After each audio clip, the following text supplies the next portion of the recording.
Hola chicos, ¿me escuchan? Sí, doctor, sí se escucha.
Melina, compartes el PPT ya para empezar.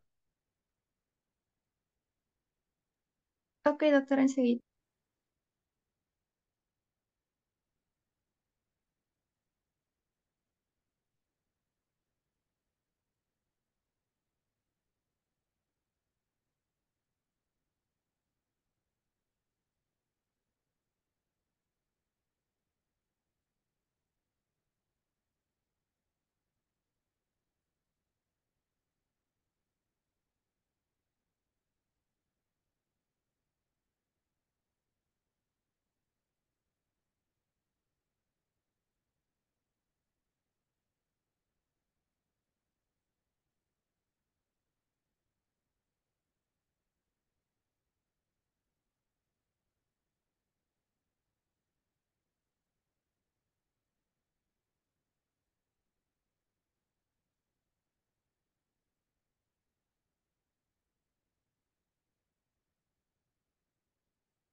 Ya, doctor, ya estoy compartiendo.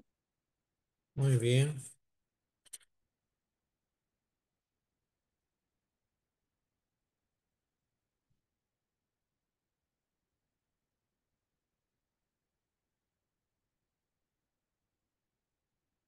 Me avisas cuando empezamos, ¿ya?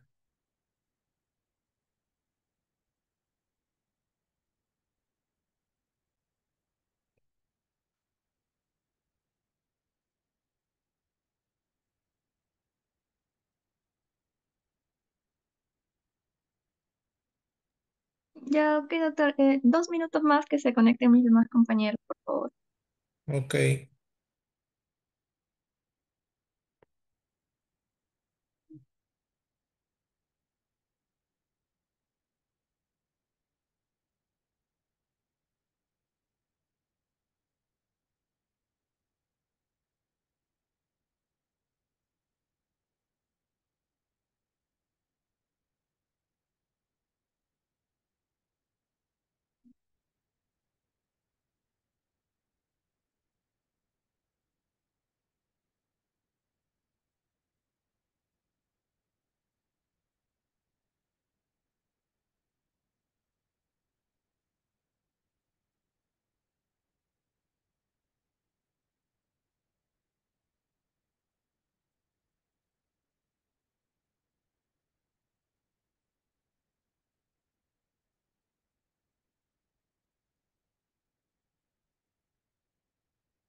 Doctor, creo que ya podemos empezar.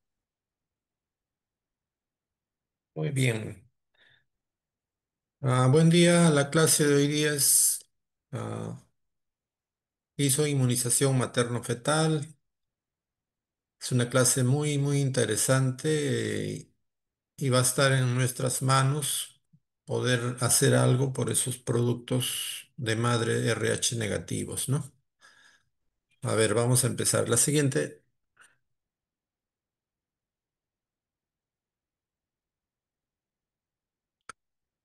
también conocida como enfermedad hemolítica del recién nacido, ¿no? Esto tiene que ver con el problema de incompatibilidad sanguínea, ¿no? Incompatibilidad sanguínea se va a referir a tres cosas: al grupo ABO, se va a referir al RH y a anticuerpos irregulares que también están en la membrana de los glóbulos rojos. Son anticuerpos irregulares no RH, ¿no? Que casi no son estudiados. Lo que más frecuentemente conocemos son la incompatibilidad por grupo y por RH, pero los otros también a veces tienen cierta importancia, ¿no? La siguiente,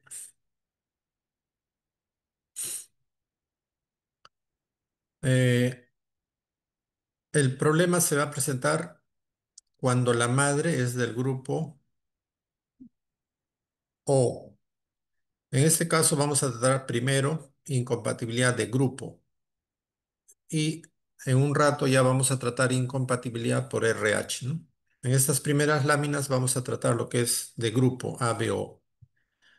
Entonces, lo que sucede es que cuando la madre es del grupo O, tiene inmunoglobulinas anti-A y tiene inmunoglobulinas anti-B.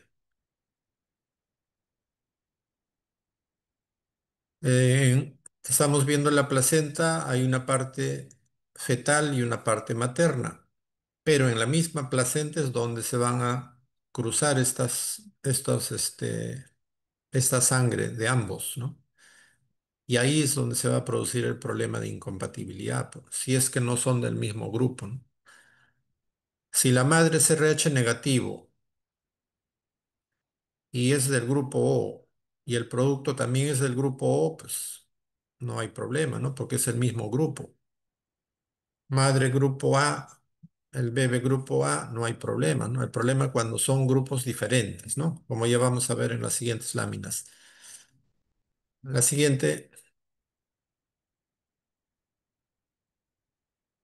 entonces tenemos el glóbulo rojo fetal, grandazo ahí, y el glóbulo rojo fetal puede ser A, puede ser B o puede ser AB. Y la madre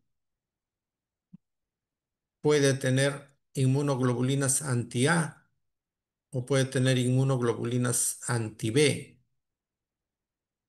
Entonces,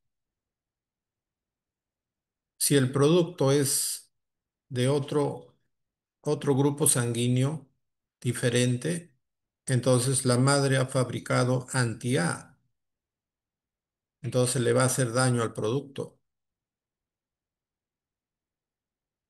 Estamos viendo abajo los glóbulos, entonces estamos viendo del grupo A cómo tienen sus antígenos en la superficie de la membrana, tienes los antígenos A, entonces será grupo A. Tienen sus antígenos B en la superficie, entonces el grupo será B. O puede tener también grupo AB, tener ambos antígenos. Pero cuando es grupo O, no tiene antígenos. Ustedes están viendo, ¿no? Grupo O no tiene antígenos. Entonces, si la madre es grupo O, no tiene antígenos. Lo que tiene es anticuerpos anti-A y anti-B. Entonces, si el producto no es del grupo O, va a haber problemas, porque va a tener antígenos, inmunoglobulina anti-A o inmunoglobulina anti-B. Y eso va a producir hemólisis del glóbulo rojo. La siguiente, Entonces, la hemólisis es que destrucción de los glóbulos rojos, ¿no? Al haber hemólisis, pues tenemos anemia y tenemos bilirrubina alta. Pero la incompatibilidad de grupo ABO no es tan alta el daño de hemólisis como es el RH. Entonces, la bilirrubina alta, muy raro que va a producir daño a nivel cerebral, ¿no? El kernicterus, ¿no? A veces la bilirrubina sube y es suficiente nada más la fototerapia. Entonces, por el otro lado estamos poniendo, si hay mucha anemia, exsanguino, transfusión, cambiarle de sangre. Tampoco se llega a eso, muy raro, por eso estamos poniendo raro, porque la incompatibilidad de grupo produce anemia, produce cierto grado de hiperbilirrubinemia, pero no en grados severos. Entonces, a veces suficiente es la fototerapia y con eso ya se logra bajar, se logra compensar esta bilirrubina mientras se normalizan los niveles de hemoglobina fetal, ¿no? La siguiente,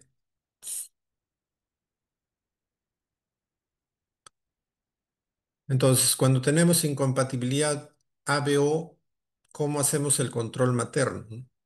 Hay que hacer de todas maneras el CUMS indirecto, porque es a la madre que le estamos haciendo. Cuando hacemos al feto, sería CUMS directo, ¿no? Pero cuando se le hace a la madre se llama CUMS indirecto, ¿no? ¿Y qué cosa vamos a buscar? Vamos a detectar inmunoglobulinas anti-A y vamos a buscar inmunoglobulinas anti-B, ¿no? Entonces, eso se hace un dosaje. Y la mayoría de bibliografías,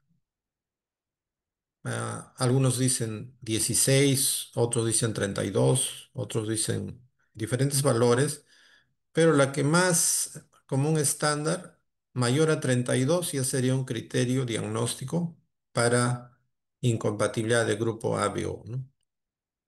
Entonces, eso es lo que se hace, la detección con el CUMS indirecto, ¿no? La siguiente, la siguiente. Entonces, la incompatibilidad ahora por problema de RH, acá sí ya es más problemático, ¿no? Este es ya lo más conocido que tenemos. eh, Nos alarmamos cuando encontramos una mujer gestante RH negativo, ¿no? Entonces estamos viendo en el esquema cómo la madre tiene necesariamente que ser RH negativo y el producto tendría que ser RH positivo. Porque si el producto también es RH negativo, no hay problema. Y lógico, si el producto es RH positivo y la madre es RH positivo, tampoco hay problemas, ¿no? Entonces el problema surge cuando la mamá es RH negativo, ¿no? Entonces, esa incompatibilidad entre los anticuerpos maternos y eritrocitos fetales es lo que va a dar la hemólisis fetal, ¿no?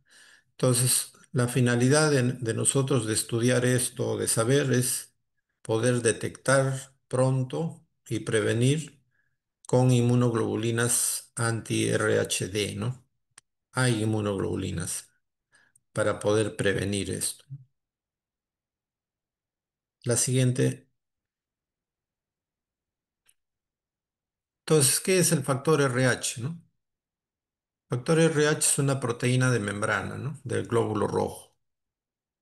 Entonces, podemos tener RH positivo y RH negativo, ¿no?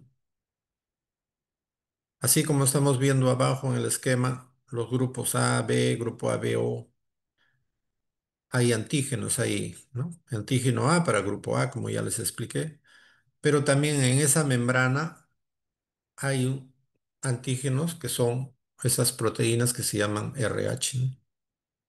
Entonces, el RH son antígenos en la membrana y hay varios tipos de RH.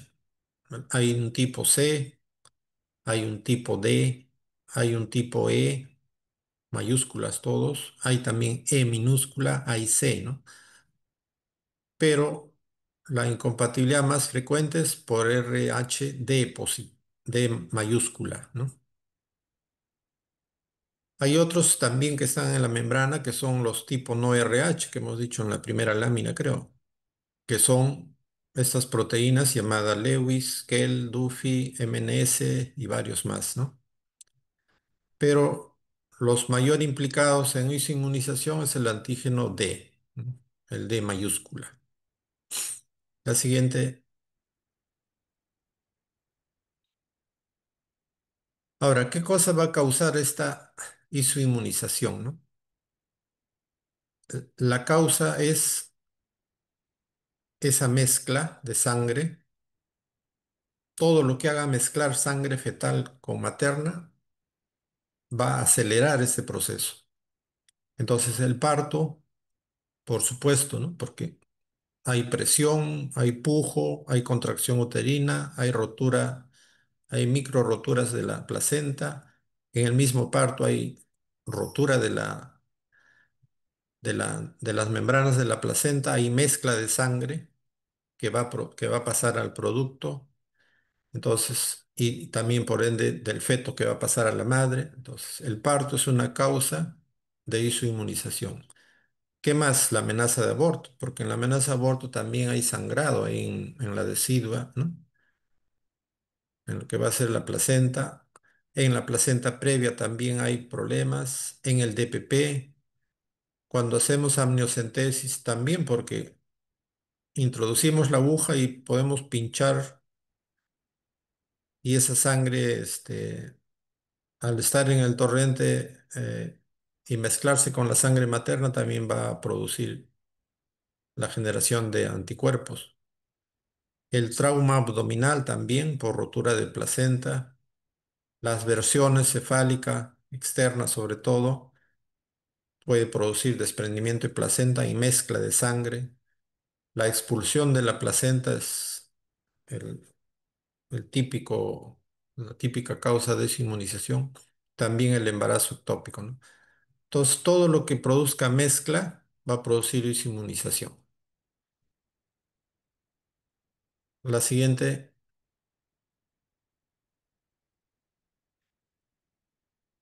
cuando ocurre por primera vez, ¿no? Hay una mezcla. Entonces se va a empezar a generar inmunoglobulina M, ¿no?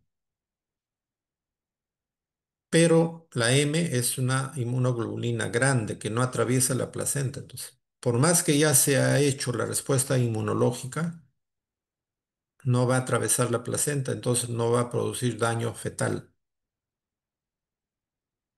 Pero cuando ya viene el segundo parto, por decir, ya se va a producir inmunoglobulina G, que son pequeñas, que sí atraviesan la placenta. Eso va a entrar a la circulación fetal, fijarse a los eritrocitos fetales y producir hemólisis, ¿no? Entonces, por eso es que ya vamos a ver adelante cómo la vacuna tiene que ser desde la primera vez ya. La siguiente, entonces, en esta inmunización podemos tener una forma leve de RH, estamos hablando, una forma leve y una forma grave o severa, ¿no? Y mortal, si se quiere, ¿no? Entonces, la forma leve, pues hay hemólisis de todo el sistema retículo endotelial, hay liberación de bilirrubina, hay una anemia leve, hay ictericia y es tratable con luz ultravioleta y a veces, en algunos casos, exsanguinotransfusión. Casi parecido a lo que hemos visto con isoinmunización del grupo ABO, ¿no?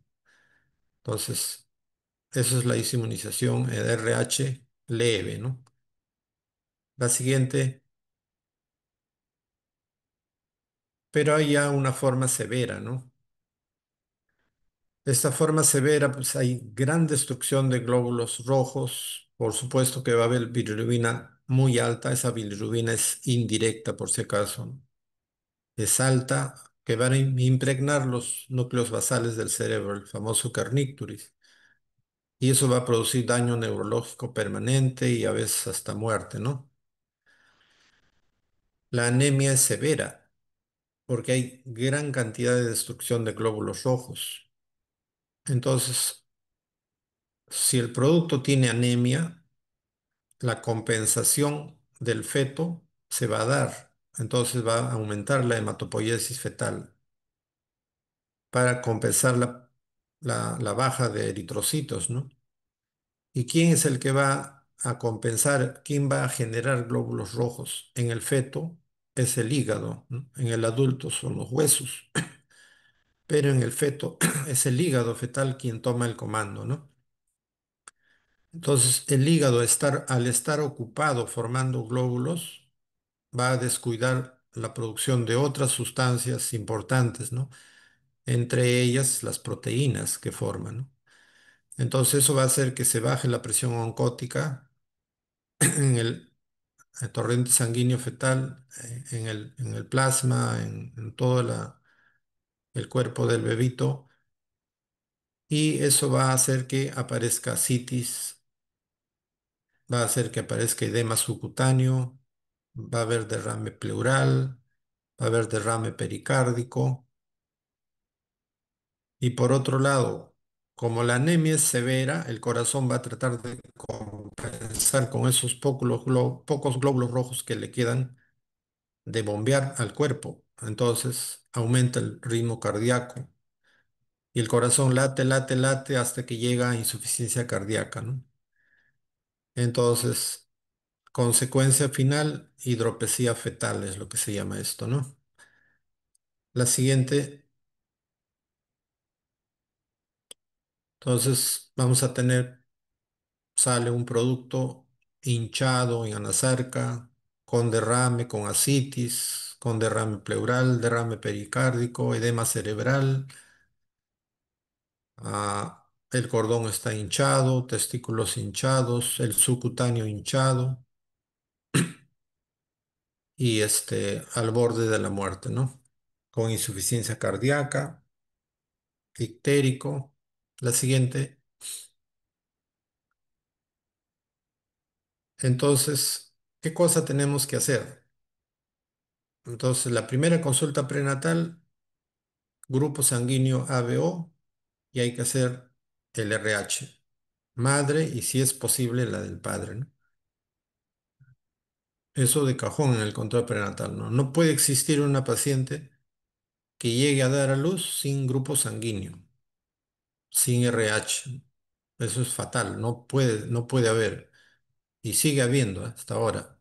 Hay gente que no se hace control prenatal, solo llega a dar a luz a las postas médicas, en provincia, en la selva, y nos ganamos un gran problema porque no sabemos a qué nos estamos enfrentando. ¿Qué más tenemos que hacer? TEMS de CUMS indirecto. En el primer embarazo hay que hacer test de CUMS indirecto. Hay países donde a todo el mundo le hacen test de CUMS indirecto en su primer control prenatal. Por los costos, de repente, ¿no? Aquí en Perú, solo a la mujer que es RH negativo le hacen, pero debía hacerse a todos. Entonces hay que hacer en el primer embarazo, hay que hacer en el segundo embarazo, de cajón test de CUMS indirecto. La siguiente, entonces, cuando ya tenemos que la madre es RH negativo, ya sabemos, ¿no? ¿Cuál va a ser el plan de trabajo, ¿no? ¿Qué vamos a hacer?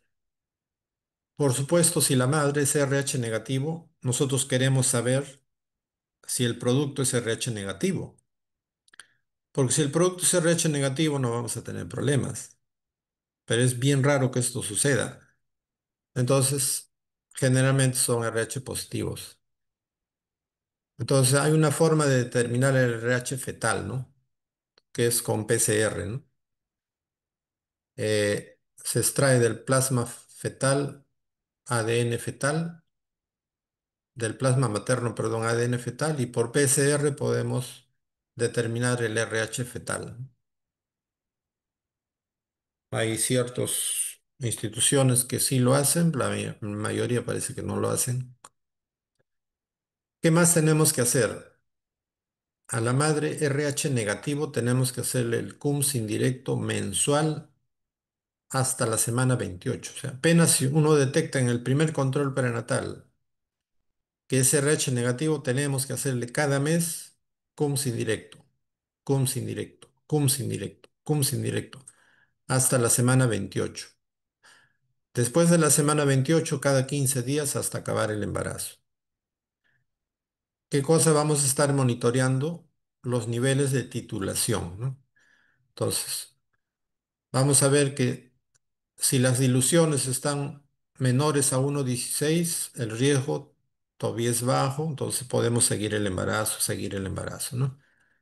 Pero si las diluciones están ya mayor a 1,16, el riesgo es alto, ¿no? Entonces, y ese riesgo ya saben que nos puede llevar a la hidropsis fetal, entonces tenemos ya que hacer otras cosas más para evitar que ese producto se nos muera dentro. ¿Qué más tenemos que hacer? Tenemos que determinar el nivel de bilirrubina en el líquido amniótico, ¿no? ¿Por qué? Porque si tenemos más bilirrubina, quiere decir que ya hay más hemólisis. O sea, es otra forma de probar que el embarazo está yendo mal. Entonces, para evaluar la bilirrubina, pues hay varias formas, ¿no? Una de las formas ya ahora, actualmente ya, es evaluar anemia fetal, ¿no? Va a ser indirecto, ¿no? A nosotros pues, nos dicen, a ver, estira el brazo, nos sacan sangre y ya sabemos cuánto tenemos de hemoglobina, si tenemos anemia o no. Pero al producto no le podemos hacer eso, porque está dentro. Entonces, ¿qué cosa se hace? El fundamento de esto es que si hay anemia fetal, va a haber taquicardia fetal. Y si hay taquicardia fetal, lo podemos detectar por Doppler de la arteria cerebral media. Entonces, se le hace una ecografía Doppler al producto, y si el valor está aumentado, ¿no? O sea, ese flujo sanguíneo está aumentado más de 1,5 veces, está casi seguro que eso está representando que el producto está con anemia, anemia marcada, ¿no? ¿Qué otra forma podemos detectar que algo pasa adentro, que algo está mal? Signos indirectos, ¿no?